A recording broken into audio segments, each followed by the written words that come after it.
नमस्कार, आपके साथ मैं हूं करिश्मा और आइए अब हम आपको बताते हैं इस बुलेटिन में क्या आज खास रहने वाला है। सबसे आगे है मोदी, कहां रह गए विरोधी?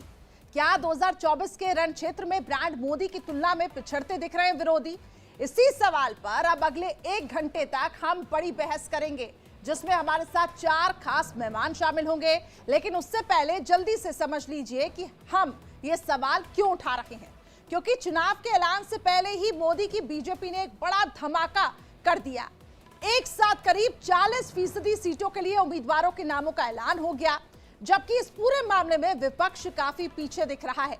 विपक्ष के बीच फिलहाल यही तय नहीं हो पा रहा है कि कौन सी सीट से कौन सा उम्मीदवार मैदान में उतरेगा। अब ममता बनर्जी ने तो पूरी तरह से कांग्रेस को बंगाल से आउट कर दिया है और इन सब के बीच बीजेपी ने भारी भरकम लिस्ट भी जारी कर दी।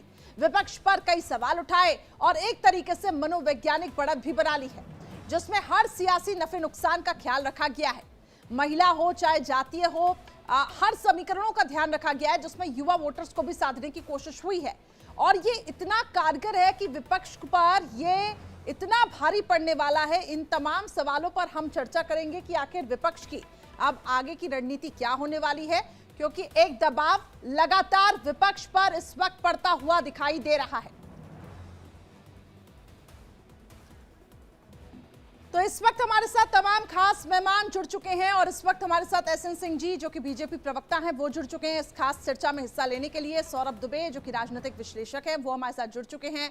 ऋषि मिश्रा, वरिष्ठ पत्रकार जी, बहुत स्वागत करती हूं आपका भी। और इसके अलावा कीर्ति निधि पांडे, जो कि प्रवक्ता हैं एसपी से, वो जुड़ चुके हैं हमारे साथ। बहुत स्वागत है आप सभी मेहमानों का। एसएन सिंह जी, माना जा रहा है कि ये जो लिस्ट जारी की, इससे विपक्ष पर एक दबाव भी पड़ा है। मतलब आचार संहिता लागू होने से पहले और जो लगातार विचार विमर्श हो रहा था, मंथन हो रहा था, फिर इसके बाद ये लिस्ट जारी कर दी गई। किन फैक्टर्स का आप लोगों ने ध्यान रखा है? देखिए, किसी भी चुनाव के 4-5 मानक होते हैं। उस मानक को आप पूरा करके ही जब आप चुनाव में जाएंगे तभी तो बड़ी जीत हासिल करेंगे। पहला होता है कि कार्यकर्ता, आपके कार्यकर्ता जमीनी स्तर पर किस तरह से कार्य कर रहे हैं।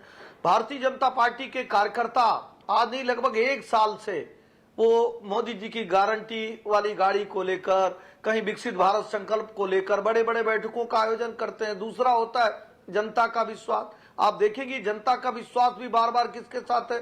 भारतीय जनता पार्टी के पास। तीसरा होता है नेता, नेतृत्व। आज देश में दुनिया के का सबसे सुंदर, सफल अगर चेहरा किसी के पास है, नेतृत्व देने वाला चेहरा, तो आदरणीय मोदी जी के नेतृत्व में भारतीय जनता पार्टी की विकास रथ को बढ़ाते हुए मोदी जी का नेतृत्व है। चौथे सबसे बड़ी बात होती है कि आप जो टिकटों का वितरण कर रहे हैं उसमें सामाजिक समरसता, उसमें जीत के मापदंड, उसमें योग्यता का आधार, इन मानकों को कैसे आप करते हैं? देखिए, भारतीय जनता पार्टी के टिकट वितरण में इन सारी समानताओं को रखा गया। न कोई ऐसा तो नहीं है कि सिंह जी, मतलब हम ये मान सकते हैं कि एक जाति की खेमे में कोई भी असंतुष्टि नहीं होगी, इस बात का खास ख्याल रखा गया है, माने हम? देखिए, अगर आप संतुलन बनाकर चलते हैं, समाज में एक सुंदर मैसेज देने का कार्य करते हैं, तो उसका सुंदर परिणाम आता है, जो भारतीय जनता पार्टी लगातार करने का कार्य करती है।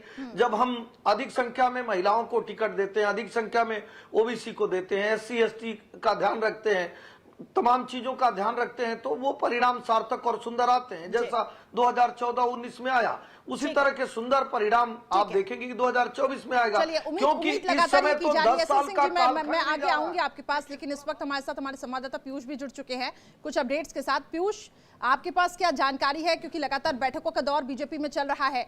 हालांकि देखिए, पूरे पैरामीटर्स को ध्यान में रखा गया, जिसमें महिला वोट बैंक, युवाओं के वोट बैंक, सभी को साधने की यहां पर पूरी कोशिश की गई, यानी कि एक तालमेल यहां पर बनाने की कोशिश की गई है। पीयूष,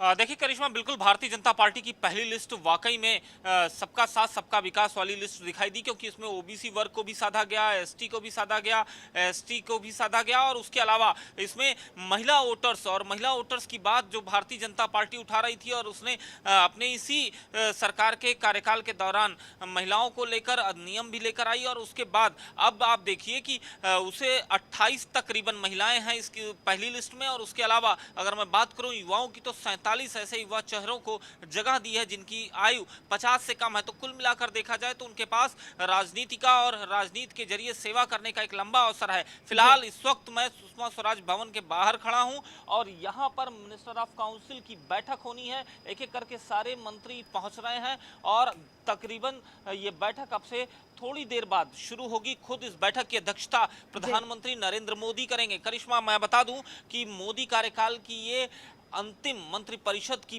बड़ी बैठक है और बताया जा रहा है ये बड़ी मैराथन बैठक है। ये शाम को 4-5 बजे तक ये बैठक चलने वाली है। सभी मंत्रियों को, चाहे वो राज्य मंत्री हो चाहे कैबिनेट मंत्री हो, प्रधानमंत्री उनको संबोधन करेंगे, टिप्स देंगे और आगे आने वाले 5 साल का विजन क्या है और जो इनका सबसे बड़ा विजन है वो उस विजन को लेकर यहाँ पर लगातार मंथन होगा और क्या योजनाएं अब तक सरकार ने लागू की हैं, किन योजनाओं पर सरकार ने काम किया है, आगे आने वाले भविष्य में किन योजनाओं को लागू किया जा सकता है, इन पर मंथन होगा। और एक एक मंत्रियों से प्रधानमंत्री का व्यक्तिगत भी बातचीत जो बताई जा रही है वो भी हो सकती है। तो कुल मिलाकर अगर देखा जाए तो ये बैठक बड़ी लंबी और मैराथन बैठक चलेगी। और आप नजर बनाए रखिएगा इस बैठक से जुड़ी अपडेट्स मैं आगे भी आपसे लेती रहूंगी, लेकिन इस वक्त हमारे साथ कीर्ति निधि पांडे जो कि